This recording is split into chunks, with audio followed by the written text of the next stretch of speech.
A very good evening. Well, that made for some happy viewing, didn't it? We are 45 minutes away from progressing into the next stage of the Champions League, and the score currently stands 2-0 to Manchester City. Of course, we're the home team, even though it's taking place in the Puskás Arena over in Budapest. 4-0 on aggregate. Nedum Onuaha and Kevin Horlock here to get into them first 45 minutes. What did you make of the first half, Nedum? It was very comfortable, but it was pleasing to see how clinical they were right at the start. You know, it kind of feels like it puts the tie to bed from very early. You know, that sucks all the sort of spirit out of Monchengladbach, because the task that they have now is far greater to come up against a City team, and you know you need to score 3-4 goals. Mm-hmm. You know, and while also making sure they don't concede anymore, that's a really tough situation to be in. And, you know, for them, the second half could be a very, very long one for them. But as I say, it's pleasing to see City be so clinical at such a big, important time.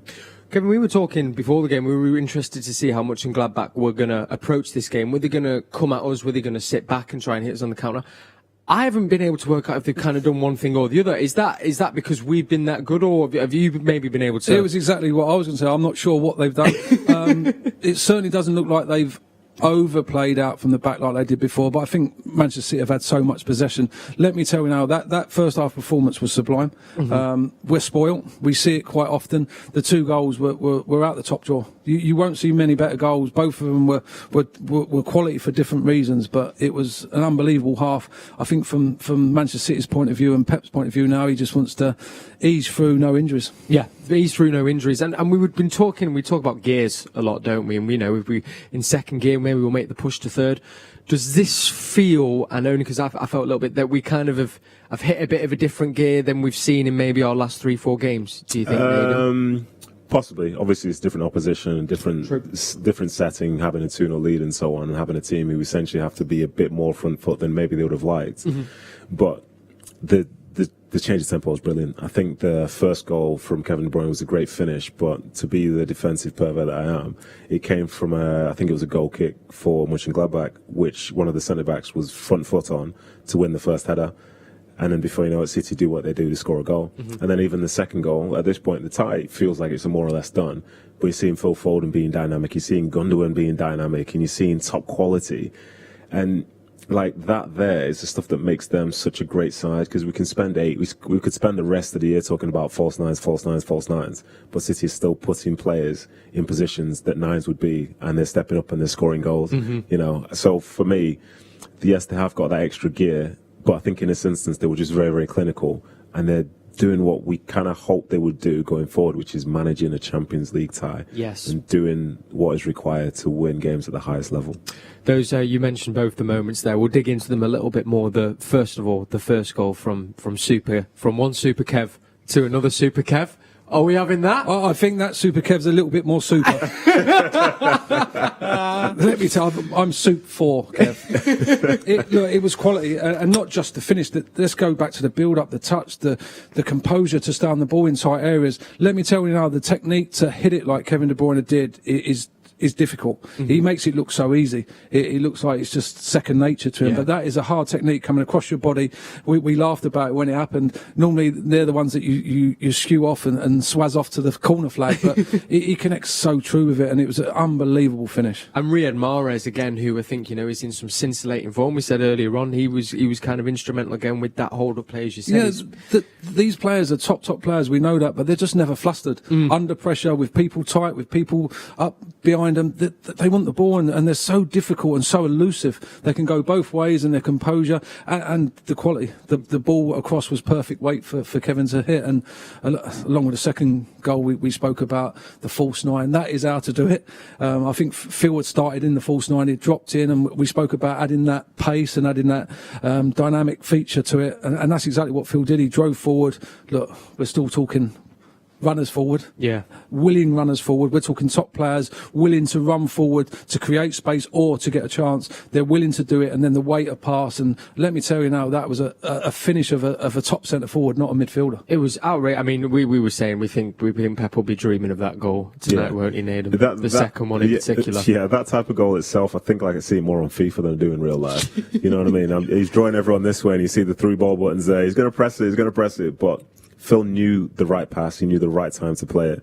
Gundogan knew that Phil Foden knew where he was. The timing of the pass was perfect. The run was perfect. The finish was perfect. And how many times would you see that type of goal in just everyday football? I'd answer not I very think often. looking at that is 100% something they work on, because we're talking about areas of the pitch to be, and if it ball lands here, then make runs there, because you can tell by Pep's reaction, you can tell by Phil Foden's reaction. He's the one that's played the pass. He's celebrated like he scored it, because that is 100%. You can see on Pep's face, he's looked to the coaches and give them the thumbs up and give it the fist, as if to say, look, I know what I'm doing. This is why I do it, because we can do this. For sure. And again, just for perspective, when we watch games on TV, we're from the perfect vantage point where we can see everything. So we can see what we think are the right passes.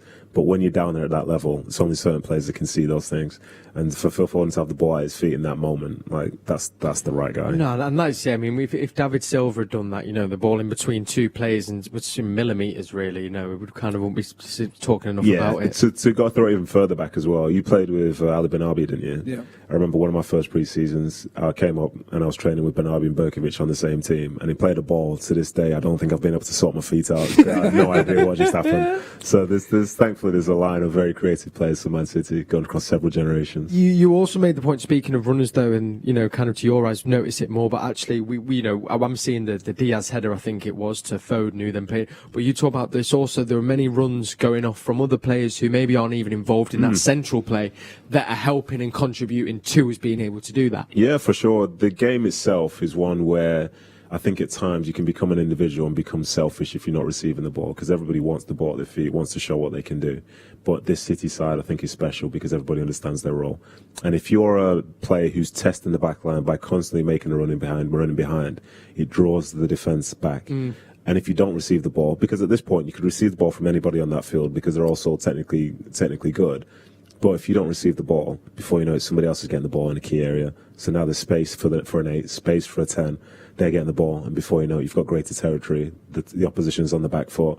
But for me, it's the mentality. Yeah. I think Pep has told them that's what they have to do, and they do it, and they understand why they're doing it. And when you come up against a technically brilliant, hard-working, together, a team that's very much together, and they're intelligent, it's hell on earth. I think the writing was on the wall early on. We spoke about Cancelo. He picked the ball up central midfield and played the ball for Foden, who, again, we go back to it, a forward run, stretching defenders. Possibly should have scored, in all honesty, with the ability he's got. But the writing was on the wall, and it's definitely a master plan on something that they work on and work on a lot, because it looks very structured and it's so pleasing on the eye. And it must be an absolute nightmare to defend against. I can't even imagine. And I also want to say a special shout out to João Cancelo, who actually was the player that was there ready for the cutback if Gundogan needed it, which is just outrageous. Yeah, the false nine plays the through ball to the 8, who could have squared it to the left back. But that's the normal day apparently as a City fan.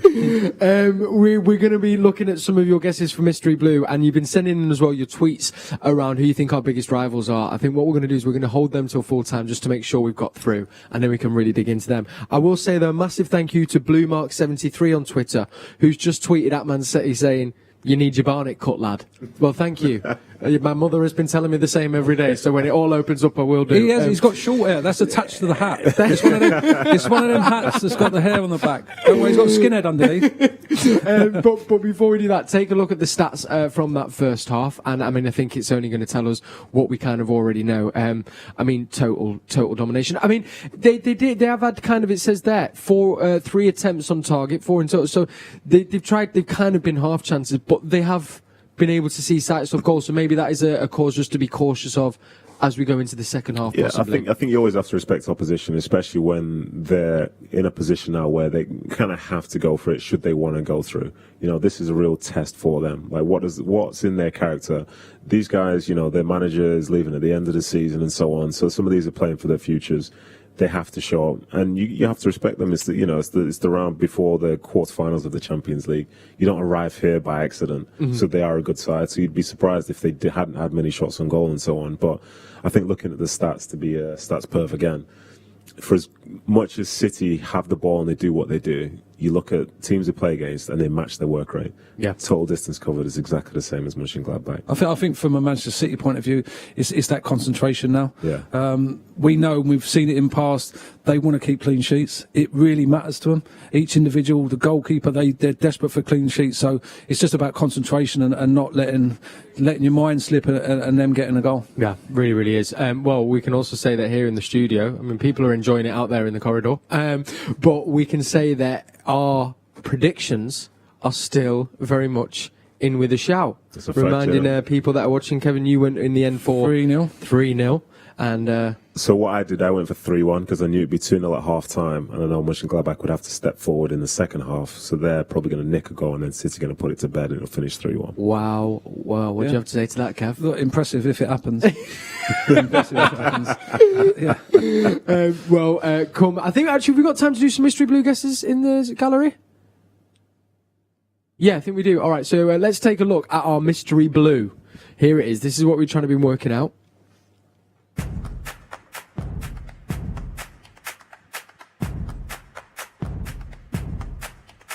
So we had a few guesses here in the studio. We've had a couple people tweeting around Wnrh Boney, which they think it could be. We kind of tentatively might. That was a tentative guess here in the studio, but we kind of moved away. That was from it, Nedum's didn't guess. we? Was it?